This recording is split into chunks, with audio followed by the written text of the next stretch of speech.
नमस्ते स्टूडेंट्स। जैसा कि अपनी क्लास में चल रहा है BA part first paper first प्राचीन भारत का इतिहास, जिसमें अपन चर्चा कर रहे थे प्राचीन भारतीय इतिहास की जानकारी के लिए। इससे पहले वाली क्लास में अपन ने चर्चा करी थी इतिहास किसे कहते हैं, इतिहास को कितने भागों में विभाजित किया गया है, जिसमें अपन ने देखा था कि वर्तमान समय से पहले की घटित हुई प्रत्येक घटना को हम इतिहास में रख सकते हैं। इसके बाद अपन ने देखा था इतिहास को 3 भागों में हम विभाजित करते हैं, प्रागैतिहासिक काल, आद्यऐतिहासिक काल और ऐतिहासिक काल। प्रागैतिहासिक काल यानी सबसे पहले का पुराना या प्राचीन काल, सबसे पुराना। प्रागैतिहासिक काल में हम उन चीज़ों को रख सकते हैं, यानी कि प्रागैतिहासिक काल का अर्थ हम कह सकते हैं कि प्राचीन भारतीय इतिहास का वह काल जिसकी हमें न तो कोई लिखित सामग्री उपलब्ध है और न उसको हम पढ़ने में सफल हो सके। उन सारी घटनाओं को हम प्रागैतिहासिक काल में रख सकते हैं जिसके बारे में हमें कोई लिखित सामग्री उपलब्ध नहीं है, जिसको हम पढ़ने में सफल नहीं हैं।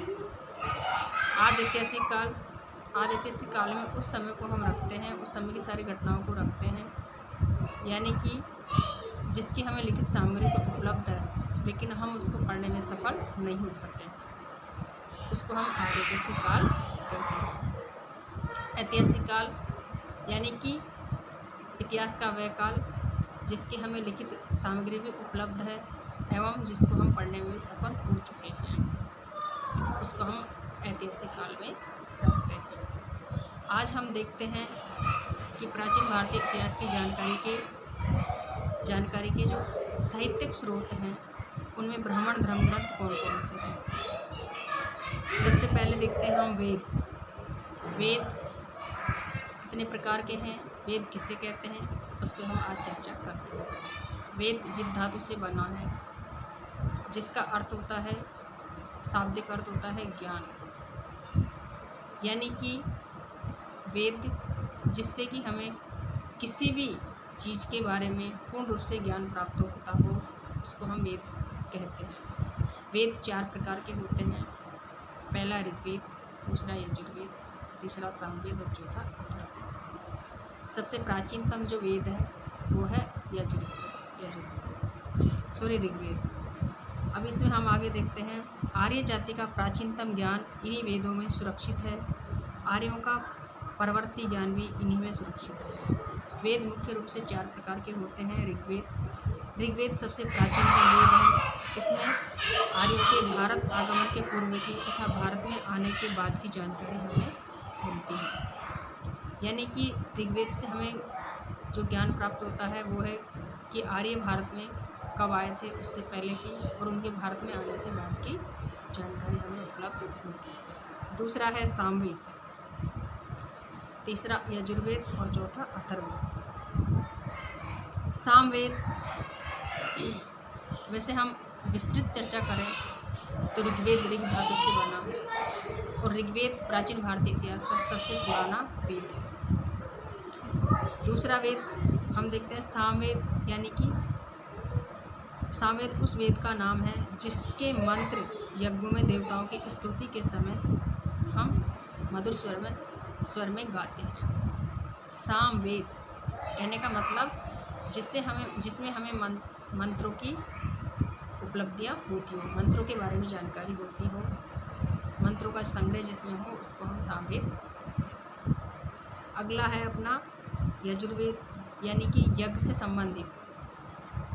हमारे भारतीय इतिहास में यज्ञों की बहुत अधिक प्रधानता रही है और यज्ञ हमें करने भी चाहिए, और हमारे जो प्राचीनतम काल के जो आर्य लोग थे वो हमेशा यज्ञ करते थे और इस यज्ञ की हमें जानकारी मिलती है वो यजुर्वेद में मिलती है। यजुर्वेद से हमें आर्यों की यज्ञ करने की विधियों की जानकारी हमें हासिल होती है। अथर्ववेद यानी कि 4 वेदों में अथर्ववेद सबसे बाद का है और इस अथर्ववेद में ब्रह्मा ज्ञान, धर्म, समाज निष्ठा, औषधि प्रयोग, रोग निवारण, तंत्र मंत्र, टोना टोटका, झाड़ू मारना, उच्चारण आदि अनेक विषयों की जानकारी इनसे हमें मिलती है। इस प्रकार से हम चर्चा कर रहे हैं कि वेद किसे कहते हैं और वेद कितने प्रकार के होते हैं। वेद 4 प्रकार के हैं: ऋग्वेद, सामवेद, यजुर्वेद, सामवेद और अथर्ववेद सबसे बाद का है, जिससे हमें सभी चीज़ों की जिसमें हमें जानकारी मिलती है, जैसे कि तंत्र मंत्र, जादू टोटके, शब्द उच्चारण, ब्रह्म ज्ञान, समाज निष्ठा, औषधि आदि की जिन्हें औषधियों के आदि के बारे में जिन्हें हमें जानकारी मिलती है, उसे हम अथर्ववेद में रखते हैं। आगे हम देखते हैं ब्राह्मण। समय के साथ साथ आर्यों में यज्ञों एवं कर्म कांडों में वृद्धि होती गई, साथ ही इनका विधान भी जटिल होता गया था। अतः इन्हें बोधगम्य बनाने तथा इनकी दार्शनिकता का रहस्योद्घाटन करने के लिए ब्राह्मण ग्रंथों की रचना की गई थी। अर्थात यज्ञ के विषयों का प्रतिपादन करने वाले ग्रंथ को हम ब्राह्मण ग्रंथों की श्रेणी में रखते हैं। ये वेदों पर आधारित हैं। प्रत्येक वेद के पृथक पृथक ब्राह्मण ग्रंथ हैं। ऋग्वेद का ऐत्रेय और कौस्तकी ब्राह्मण, यजुर्वेद का शतपथ ब्राह्मण, सामवेद का पंचविंश ग्रंथ है, अथर्ववेद का गोपथ ब्राह्मण होता है।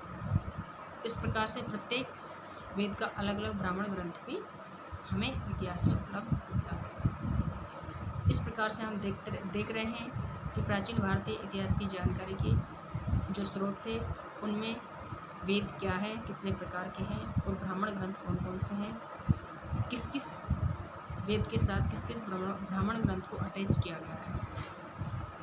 ये ब्राह्मण ग्रंथ तत्कालीन समाज दशा पर हमें बहुत अधिक जानकारी उपलब्ध करवाते हैं। इस प्रकार से प्राचीन भारतीय इतिहास की जानकारी के स्रोतों पर हमारी चर्चा चल रही है। सबसे पहला टॉपिक था हमारा कि इतिहास को कितने भागों में विभाजित किया गया है, इतिहास किसे कहते हैं, और अगली चर्चा हमने करी कि वेद कौन कौन से हैं, वेद का क्या अर्थ होता है, ब्राह्मण ग्रंथ क्या है, इनसे हमें किसके बारे में जानकारी है। अगला हम नेक्स्ट क्लास में देखते हैं। धन्यवाद दोस्तों।